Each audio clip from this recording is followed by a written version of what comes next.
അതിനകത്ത് ഞങ്ങളുടെ ആളുകളാണ് ഈ കാഫിർ സ്ക്രീൻഷോട്ട് തയ്യാറാക്കിയത് എന്നുള്ള അറിവിന്റെ അടിസ്ഥാനത്തിലാണെങ്കിൽ മുൻ MLA KK ലതികയുടെ വീട്ടിലേക്ക് അന്വേഷണം പോകേണ്ട കാര്യമില്ലല്ലോ. അവരുടെ വീട്ടിൽ പോയി പോലീസ് അന്വേഷിക്കേണ്ട കാര്യമില്ലല്ലോ. അവരിലേക്ക് അന്വേഷണം വഴിതിരിച്ചു വിടേണ്ട കാര്യമില്ലല്ലോ. അവരെ ചോദ്യം ചെയ്യുന്നതിന് വേണ്ടിയിട്ട് നോട്ടീസ് കൊടുത്തതിന്റെ തൊട്ട് പിറകെ അന്വേഷണം അപ്പാടെ മരവിപ്പിക്കേണ്ട കാര്യവുമില്ലല്ലോ. നിങ്ങളിത് ആരെയാണ് ബോധ്യപ്പെടുത്താൻ ശ്രമിക്കുന്നത്? നിങ്ങളൊരു കാര്യം നിങ്ങൾ മനസ്സിലാക്കിക്കോ, ഭരിക്കുന്ന പാർട്ടി ഒരു പാർട്ടി ഭരണം നടത്തിക്കൊണ്ടിരിക്കുമ്പോ കേവലം ഒരു ലോക്സഭാ സീറ്റിൽ ജയിപ്പിക്കുന്നതിന് വേണ്ടിയിട്ട് വർഗീയ ചേരിവ് തിരിവുണ്ടാക്കി ഒരു സമൂഹത്തെ ആകമാനം രണ്ടായി വിഭജിക്കാൻ വേണ്ടിയിട്ടുള്ള ഒരു ഗൂഢമായൊരു നെറികെട്ട ഒരു പ്രവൃത്തിയായിരുന്നില്ലേ CPM-ന്റെ ഭാഗത്തുനിന്നുണ്ടായത്? നിങ്ങൾ എന്താ വിചാരിച്ചത്? എവിടെയാണ് ഈ സ്ക്രീൻഷോട്ട് ആദ്യമായി പ്രത്യക്ഷപ്പെട്ടത്? എവിടെയാ? അമ്പാടിമുക്ക് സഖാക്കൾ.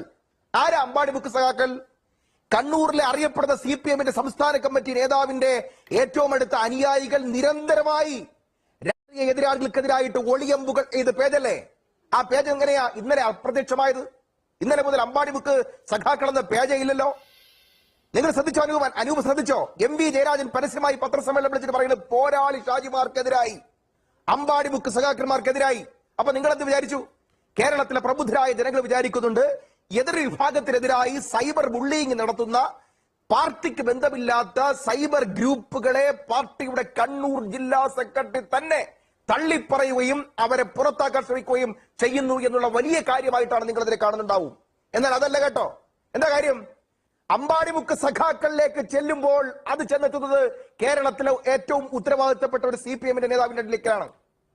അമ്പാടിമുക്ക് സഖാക്കളിൽ നിന്ന് തുടങ്ങി അത് മുൻ MLA ഷെയർ ചെയ്യപ്പെടുകയും അവിടെ നിന്ന് വീണ്ടും യാത്ര ചെയ്ത് നേരെ പോരാളി ഷാജിമാർ കേരളത്തിൽ അങ്ങോളം ഇങ്ങോളം ഇത് ചർച്ചയ്ക്കായിട്ട് സ്ക്രീൻഷോട്ടുകളുടെ പ്ലേ കൂടുതൽ ഫോളോവേഴ്സിലേക്ക് എത്തിക്കുകയും ചെയ്തു എന്ന് മനസ്സിലാക്കുമ്പോഴാണ് അറിയുന്നത് ഇവരെല്ലാം ഒരു കണ്ണിയായി ചേർന്നുകൊണ്ട് നടത്തിയ ഗൂഢാലോചനയാണ്. ആ ഗൂഢാലോചന പുറത്തു വരുമെന്ന് കണ്ടപ്പോഴാണ് പോരാളി ഷാജിയുടെ അഡ്മിനെ തപ്പിപ്പോയാൽ കേരളത്തിലെ ഉത്തരവാദിത്തപ്പെട്ട CPM-ന്റെ 2 നേതാക്കന്മാർ സംസ്ഥാന കമ്മിറ്റിയിലുള്ളവർ കുടുങ്ങുമെന്നുറപ്പായപ്പോഴാണ് മുൻപിനാലെ ബുദ്ധിപൂർവ്വം കണ്ണൂരിലെ CPM ജില്ലാ സെക്രട്ടറി പരസ്യമായി പത്രസമ്മേളനം വിളിച്ച് ഇതിനെല്ലാത്തിനെയും തള്ളി പറഞ്ഞത്. നിങ്ങളത് മനസ്സിലാക്കിക്കോ. അത് മുൻകൂട്ടിയുള്ള ഒരു എയറാണ്.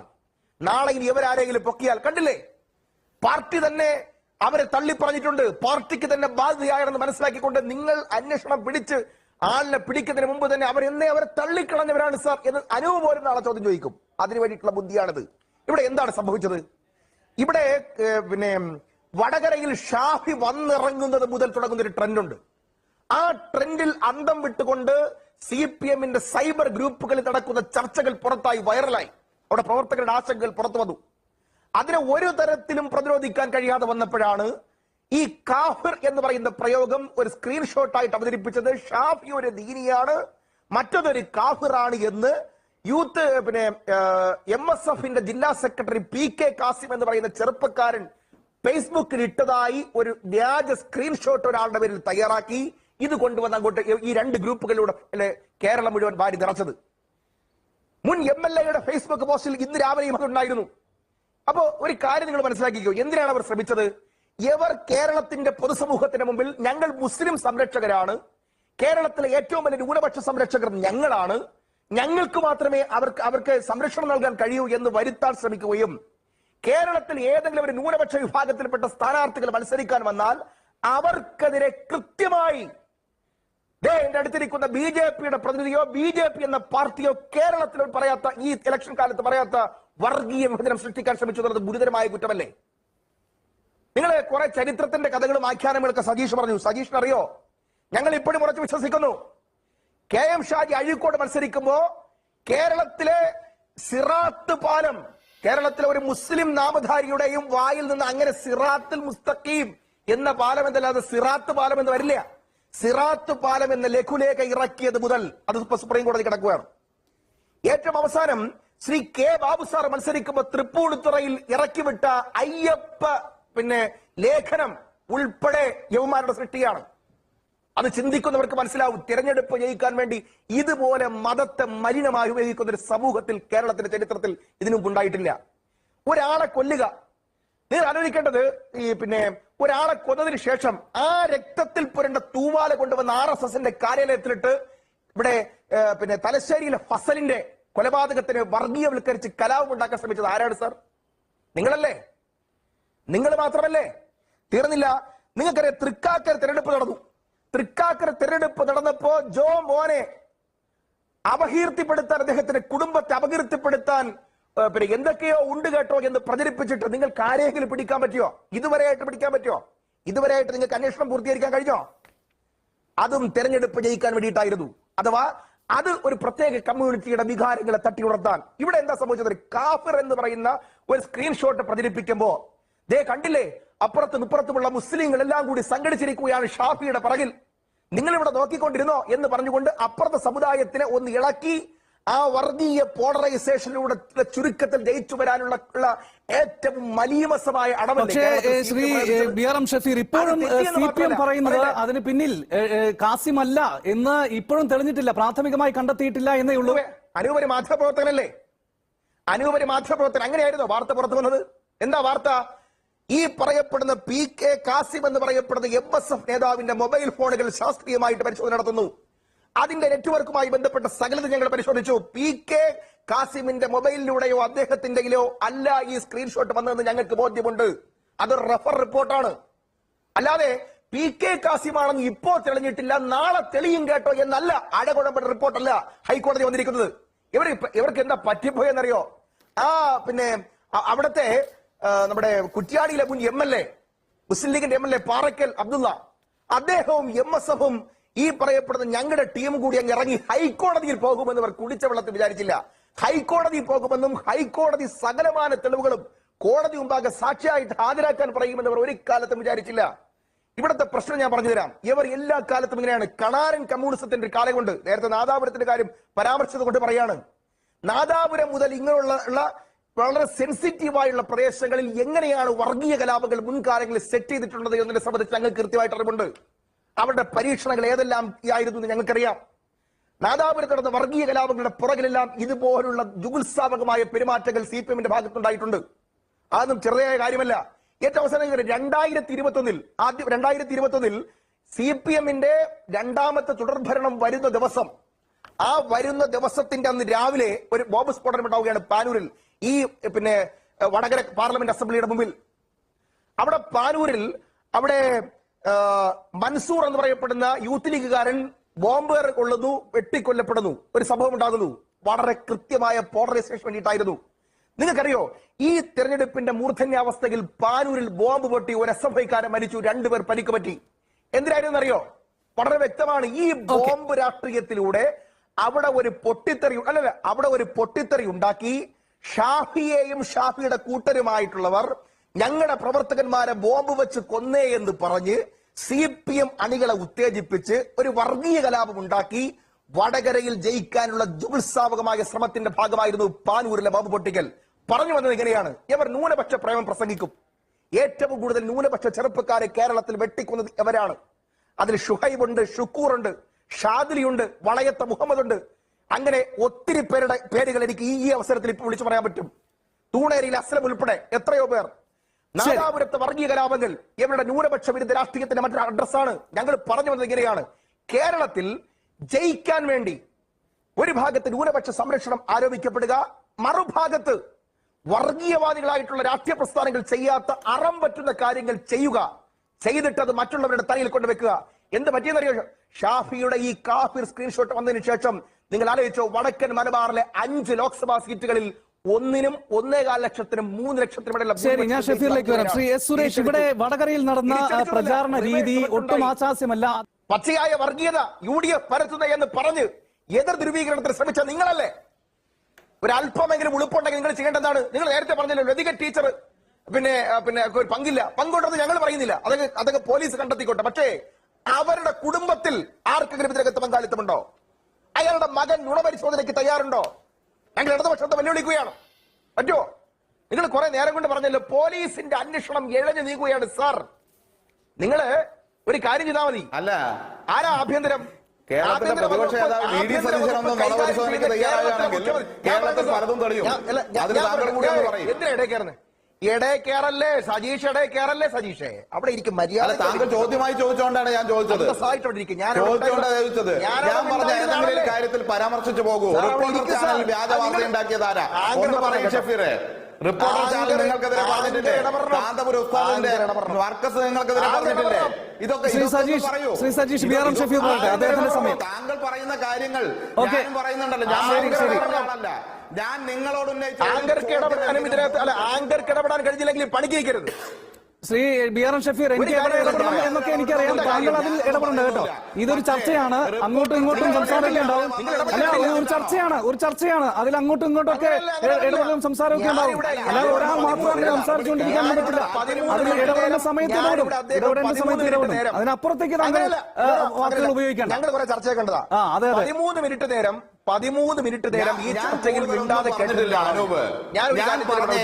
ചർച്ചയുടെ രണ്ടാമത്തെ ഘട്ടമാണ്. ആദ്യ ഘട്ടത്തിൽ 3 പേരും ഒരു ഇടപെടലില്ലാതെ സംസാരിക്കാൻ സമയം തന്നതാണ്. ശ്രീ ബിആർഎം ഷഫീർ അനാവശ്യമായ കാര്യങ്ങളാണ് പറയുന്നത്. ശ്രീ സജീഷ് ഒന്ന് മിണ്ടാതിരിക്കൂ. ശ്രീ ബിആർഎം ഷഫീർ പറയൂ. എങ്ങനെയെങ്കിലും ബിആർഎം ഷഫീർ സംസാരിക്കാതിരിക്കണം. ബിആർഎം ഷഫീർ ഉണ്ടാവാതിരിക്കണം. അതിനുവേണ്ടി ഇടയക്കാരെ കൊരുത്ത് വയ്ക്കല്ലേ? ഇടയക്കാരനല്ലേ ഇത്? നിങ്ങൾക്ക് മനസ്സിലാക്കാനുള്ള ബുദ്ധി ഇനി എന്താണ് പ്രശ്നം ഇത്രയേ ഉള്ളൂ. സാർ, ഞാനൊരു കാര്യം പറയാം. നോക്കൂ, ഈ ഇലക്ഷന്റെ ആദ്യത്തെ ഘട്ടത്തിൽ എനിക്കെതിരെ പോൺ വീഡിയോ ഇറക്കുന്ന എന്ന് അലറി വിളിച്ച് കരഞ്ഞു സ്ഥാനാർത്ഥി. എന്തിനു വേണ്ടിയിട്ടായിരുന്നു? ഞങ്ങൾ എല്ലായിടത്തും പറഞ്ഞു അങ്ങനെ ഒരു പോൺ വീഡിയോ ഉണ്ടോ, ഇറക്ക്, കൊണ്ടുവാ, ഞങ്ങളും കൂടെ കാണട്ടെ. അപ്പൊ പറഞ്ഞു ഇല്ല, സ്ക്രീൻഷോട്ടേ ഉള്ളൂ. സ്ക്രീൻഷോട്ട് കൊണ്ടുവാ, ഇല്ല. സംസ്ഥാന സെക്രട്ടറി ഉണ്ടെന്നും സ്ഥാനാർത്ഥി ഇല്ലെന്നും പറഞ്ഞ് പോൺ വീഡിയോ ഇറക്കിയതിന്റെ പുറകിൽ എന്താണെന്ന് അറിയോ? പച്ചയായ ജാതി ധ്രുവീകരണം ഉണ്ടാക്കാനുള്ള ശ്രമമായിരുന്നില്ലേ? ഞങ്ങളുടെ ഒരു ടീച്ചറമ്മയെ ഇല്ലായ്മ ചെയ്യാൻ വേണ്ടി ഷാഫിയുടെ ആളുകളും കോൺഗ്രസും ചേർന്ന് ആ സ്ഥാനാർത്ഥിയെ നശിപ്പിക്കാൻ ശ്രമിക്കുന്നേ എന്ന് വരുത്തി തീർത്ത് അതിലൂടെ കേവലം വോട്ട് രാഷ്ട്രീയത്തെ കാണാനുള്ള ശ്രമമായിരുന്നില്ല നിങ്ങളതിനകത്ത്? അവസാനം ഇപ്പൊ പോൺ വീഡിയോ ആവിയായി. അപ്പോൾ കൊണ്ടുവന്നു കാഫിർ ഇറക്കിയ അമ്പാടി ബുക്ക് സഖാക്കള്. ആ അമ്പാടി ബുക്ക് സഖാക്കൾ നിൽക്കുന്ന സ്ഥലം എന്ന് പറഞ്ഞാൽ ഇവിടെ കണ്ണൂരിലെ നിങ്ങളുടെ CPM ജില്ലാ കമ്മിറ്റി ഓഫീസിന്റെ 50 മീറ്റർ ചുറ്റളവിലാണ്. അമ്പാടി ബുക്ക് സഖാക്കൾ എന്ന് പറഞ്ഞാൽ പലരും BJPയിൽ നിന്ന് അടർന്നു മാറി CPM വന്നവരാണ്. ഞങ്ങൾക്ക് കൃത്യമായിട്ട് അതിനെ കുറിച്ച് കാര്യങ്ങൾ അറിയാം. ഇവിടെ ഭരണം നടത്തുന്ന ആഭ്യന്തര വകുപ്പാണ്. ആഭ്യന്തര വകുപ്പിന്റെ ഒരു CI ഹൈക്കോടതി കൊടുത്ത റിപ്പോർട്ടിൽ നഗ്നമായി പറയുന്നു ഇയാൾക്ക് അതിനകത്ത് പങ്കാളിത്തമില്ല. ഞങ്ങൾക്ക് അതിനകത്ത് കൃത്യമായ ബോധ്യമുണ്ട്, ഇയാൾക്ക് അതിനകത്ത് പങ്കാളിത്തമില്ല. അതായത് സജീഷ് പറഞ്ഞതുപോലെ ആണെന്ന് ഇപ്പോൾ തെളിഞ്ഞിട്ടില്ല, നാളെ തെളിയുമെങ്കിൽ പറയാം എന്നല്ല. വളരെ ക്രിസ്റ്റൽ ക്ലിയർ ആയി, വളരെ ഔട്ട്സ്റ്റാൻഡിംഗ് ആയി ആ കൃത്യമായി തന്നെ ആ അപ്രമിറ്റിൽ അവിടെ കൃത്യമായി കാര്യങ്ങൾ പറയുന്നു. ഇവിടുത്തെ പ്രശ്നം എന്താണ്? ആഭ്യന്തര വകുപ്പിനെ പോലീസിന് കണ്ടെത്താൻ കഴിയുന്നില്ല. സാർ, നിങ്ങൾക്കെതിരായിട്ട് ഇങ്ങനെയൊക്കെ വന്നിട്ടും കണ്ടെത്താൻ കഴിഞ്ഞിട്ടില്ല എങ്കിൽ നിങ്ങളുടെ മുഖ്യമന്ത്രി പിന്നെ എന്തിനാണ് സാർ ആ കസേരയിൽ ഇരിക്കുന്നത്? ഈ പണിക്ക് പറ്റില്ല എന്ന് നിങ്ങൾ തന്നെ തുറന്ന് സമ്മതിക്കലാണോ? ആണോ സാർ? അല്ലല്ലോ. ഇനി നിങ്ങൾക്ക് ഞാൻ വേറൊരു കാര്യം പറഞ്ഞു തരാം. നിങ്ങൾ നോക്ക്, നിങ്ങളുടെ നേതാവ് റഹീമിനെ കൊണ്ടുവന്ന് അവിടെ പ്രസംഗിപ്പിച്ചു. എന്തിനാ റഹീമിനെ കൊണ്ടുവന്ന് പ്രസംഗിപ്പിച്ചത്? അദ്ദേഹം ഉപയോഗിച്ച വാക്കുകയാണ് പൊളിറ്റിക്കൽ പോയിസൺ. ഒരു യൂത്ത് കോൺഗ്രസിന്റെ അഖിലേന്ത്യാ തലത്തിൽ പ്രവർത്തിക്കുന്ന ഒരു നേതാവിനെ, സംസ്ഥാനത്തിലെ എണ്ണപ്പെട്ട കോൺഗ്രസിന്റെ നേതാവിനെ, അതും പാലക്കാടത്തെ, നിങ്ങൾക്കറിയാം പാലക്കാട് പിന്നെ അഗ്രഹാരം, കൽപ്പാത്തിയിൽ അഗ്രഹാരങ്ങളിൽ രഥമുരുളുമ്പോൾ അതിന്റെ മുമ്പിൽ അതിന്റെ നടത്തിപ്പുകാരായി നിൽക്കുന്ന, പാലക്കാടത്തെ അഗ്രഹാരങ്ങൾക്ക് മുഴുവൻ മകനായി കാണുന്ന, അവിടെ നിന്ന് പിരിഞ്ഞു പോകുമ്പോൾ അമ്മമാർ കെട്ടിപ്പിടിച്ച് പൊട്ടിക്കരയുന്ന ഒരു സ്ഥാനാർത്ഥിയാണ് നിങ്ങൾ ഇത് ചെയ്തതെന്നുള്ളതാണ് നിങ്ങൾക്ക് പറ്റിയ ഏറ്റവും വലിയ അബദ്ധം. ആ ചാപ്പ് അവിടെ ഏറ്റിയില്ല. മനസ്സിലായില്ലേ? ഒരു പ്രാവശ്യം ഒന്ന് പാലക്കാട് അഗ്രഹാരങ്ങളിൽ ഒന്ന് കയറിയെങ്കിൽ, കൽപ്പാത്തിയിൽ പോയി തിരക്കിയിരുന്നെങ്കിൽ നിങ്ങൾ ഈ പണിക്കാകുമായിരുന്നില്ല. നിങ്ങൾ ആവേശത്തിലേക്ക് ചെയ്തു പോയതാണ്. ഷാഫി ആയതുകൊണ്ട് രക്ഷപ്പെട്ടതാണ്. വേറെ ഏതെങ്കിലും ഒരു ഷഫീറോ വേറെ ആരെങ്കിലും ആയിരുന്നെങ്കിൽ ഇതിനകത്ത് പെട്ടുപോയനെ, രാഷ്ട്രീയപരമായി തന്നെ തീർത്ത് കളഞ്ഞനെ. നിങ്ങളുടെ കാലാകാലങ്ങളിൽ നിങ്ങളുടെ സമീപനമുണ്ട്. കണ്ണൂരിൽ നിങ്ങൾ കുറെ കാലമായി എടുത്തിട്ടുള്ള സമീപനം പോളറൈസേഷൻ ഉണ്ടാക്കുക എന്നുള്ളതാണ്. വർഗീയപരമായ പോളറൈസേഷനിലൂടെ ഇലക്ഷൻ ജയിക്കാൻ പറ്റില്ല സാർ. പണ്ടാണ് കോൺഗ്രസ് ആരെങ്കിലും കൈപ്പത്തി ചിഹ്നത്തിൽ മത്സരിച്ചാൽ ഏറ്റവും അവസാനം ഇലക്ഷന്റെ തലേ ദിവസം കയറി അയാൾ RSS ആണെന്ന് ന്യൂനപക്ഷ വീടുകളിൽ കയറി പറയുന്ന സമീപനം. കോൺഗ്രസ് ഏതെങ്കിലും ഒരു ഹിന്ദു നാമധാരി, ഒരു മുസ്ലിം നാമധാരി മത്സരിച്ചാൽ അപ്പുറത്ത് പോയിട്ട് ഇയാള് NDF ആണെന്ന് പറയുന്ന സമീപനം, അത് നീ ഓടൂല സാർ. അതൊക്കെ പണ്ടാണ്. പിന്നെ നിങ്ങൾ പറഞ്ഞല്ലോ നാദാപുരത്തെ കലാപത്തിന്റെ കാര്യം. 1970 മുതൽ 89 വരെയുള്ള 91 വരെയുള്ള കാലഘട്ടത്തിലെ നാദാപുരം കലാപവും കലാപത്തിന്റെ പുറകിലുള്ള ഉറവിടങ്ങളെ സംബന്ധിച്ച് കൃത്യമായിട്ട് അന്വേഷണം നടത്തിയാൽ സജീഷിന്റെ കാര്യം ഇവിടെ കിട്ടും. ഒരു കാര്യം നിങ്ങളടുത്ത് പറഞ്ഞു തരാം. തലശ്ശേരിയിലെ നിങ്ങളുടെ കുഞ്ഞിരാമന്റെ കഥകൾ ഇടയ്ക്കിടയ്ക്ക് പറയാറില്ലേ? ആ തലശ്ശേരി കുഞ്ഞിരാമൻ ഉൾപ്പെടെയുള്ള പങ്കാളിത്തത്തെ സംബന്ധിച്ച് നിങ്ങൾ ഒരു കാര്യം വിളിച്ചു, വിധേയത്തിൽ കമ്മീഷൻ റിപ്പോർട്ടുണ്ട്, ഒന്നെടുത്ത് വായിക്കണം, നെറ്റി കാണും, എടുത്ത് വായിക്കണം. അവിടെ എങ്ങനെയാണ് കലാപം ഉണ്ടായത്, കലാപത്തെ CPM എങ്ങനെ ഉപയോഗപ്പെടുത്തി, എങ്ങനെയാണ് CPMന്റെ ഉദ്ദേശ ലക്ഷ്യങ്ങളെ സംബന്ധിച്ചുള്ള കൃത്യമായി വിധേയത്തിൽ കമ്മീഷൻ പറയുന്നുണ്ട്. അപ്പൊ പറഞ്ഞു വന്നത് ഇങ്ങനെയാണ്, ന്യൂനപക്ഷ രാഷ്ട്രീയത്തെ അഡ്രസ് ചെയ്യുക. ന്യൂനപക്ഷ രാഷ്ട്രീയത്തിൽ നിന്ന് ആ നാമം പേറുന്ന ആരെങ്കിലും വന്നാൽ അവരെ ഒരു വർഗീയവാദിയാക്കിക്കൊണ്ട് പോളറൈസേഷൻ ഉണ്ടാക്കുക, എന്നിട്ട് ജയിക്കുക. എന്നിട്ടോ ആ വിഭാഗത്തിൽ വന്ന് ചെറുപ്പക്കാർ ആരെങ്കിലും ഉണ്ടെങ്കിൽ വെട്ടിക്കൊല്ലുക. വെട്ടിക്കൊന്നിട്ട് അതിന്റെ ചുമലിൽ അവരെല്ലാം കൊന്നത് RSS ആണെന്ന് വരുത്താൻ തൂവാല കൊണ്ടുവന്ന് RSSന്റെ കാര്യാലയത്തിലും ക്ഷേത്രത്തിന്റെ കവാടത്തിലും കൊണ്ടുവിടുക. പച്ചയായ വർഗീയതയല്ലേ സാർ? നിങ്ങൾക്ക് ഇത് മതിയാക്കി. ഓക്കെ, ഞാൻ ശ്രീ ഷഫീറിലേക്ക് വരാം. ശ്രീ S. സുരേഷ്, ഇവിടെ ഈ രണ്ടു കൂട്ടം ചോദിക്കുന്നത് ഇങ്ങനെയുള്ള ഇനിയില്ല. ശ്രീ സജീഷ്, ഷഫീർ പറയട്ടെ. അനുവേ ഞങ്ങളുടെ സമീപനം എന്താണെന്നറിയോ? ഒരു കാര്യം വ്യക്തമാണ്. ചർച്ചയിൽ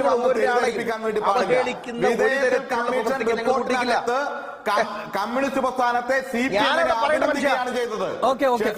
റിപ്പോർട്ട് കാണിക്കുന്നതാണ്. ശരി, നിങ്ങൾ പറഞ്ഞ ഒരുപാട് കളവുണ്ട്. ആ കാര്യങ്ങൾ ഷഫീർ 2 മിനിറ്റ് പറയും. ഷഫീർ പറയട്ടെ, താല്പര്യമുണ്ട്. റിപ്പോർട്ടർ ചാനലിലെ വിഷയം, മാതൃഭൂമി മനസ്സിലായി തന്നെ ഈ വ്യക്തമാണ്. സജീഷ് ഞങ്ങള് ഈ തെരഞ്ഞെടുപ്പിൽ ഞങ്ങളുടെ സ്റ്റാൻഡ് എന്താണ്? ഞങ്ങൾ ഒരു എതിർ സ്ഥാനാർത്ഥിക്കെതിരെയും ഒരു രാഷ്ട്രീയ പാർട്ടികൾക്കെതിരെയും അപമര്യാദയും അപമതിപ്പും ഉണ്ടാവുന്ന തരത്തിലൊരു സമീപനം ഉണ്ടാകരുത് എന്നുള്ള തികഞ്ഞ ജാഗ്രതയിൽ പ്രവർത്തിച്ചവരാ. ബഹുമാനപ്പെട്ട ശ്രീ KK രമയുടെ RMPയുടെ പാർട്ടിയിലെ ശ്രീ ഹരിഹരൻ നമ്മുടെ ടീച്ചർക്കെതിരായിട്ട് പറയാൻ പാടില്ലാത്തൊരു പദപ്രയോഗം നടത്തി. ആ പാർട്ടി തിരുത്തി എന്നതിനേക്കാൾ അപ്പുറമായി ആ UDF എന്ന സംവിധാനം ഹരിഹരനെ തള്ളിപ്പറഞ്ഞു, ആ മിനിറ്റിൽ തള്ളിപ്പറഞ്ഞു. എന്നാൽ ഈ കാഫിർ സ്ക്രീൻഷോട്ട് വ്യാജമാണ് എന്നുള്ള CIയുടെ റിപ്പോർട്ട് ഹൈക്കോടതിയിൽ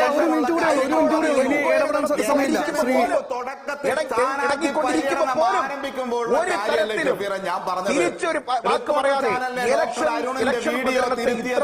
മലീമസപ്പെടുന്ന സമീപനമാണ് CPMന്റെ തീവ്രവാദി പ്രയോഗമാണ്. അവിടെ മിണ്ടാണ്ടിരിക്കും. അവിടെ ഒരു കേട്ടോ പരിപാടി ചർച്ച അവസാനിക്കാൻ വേണ്ടി പോവുകയാണല്ലോ. താല്പര്യമുള്ളതുകൊണ്ടാണ്.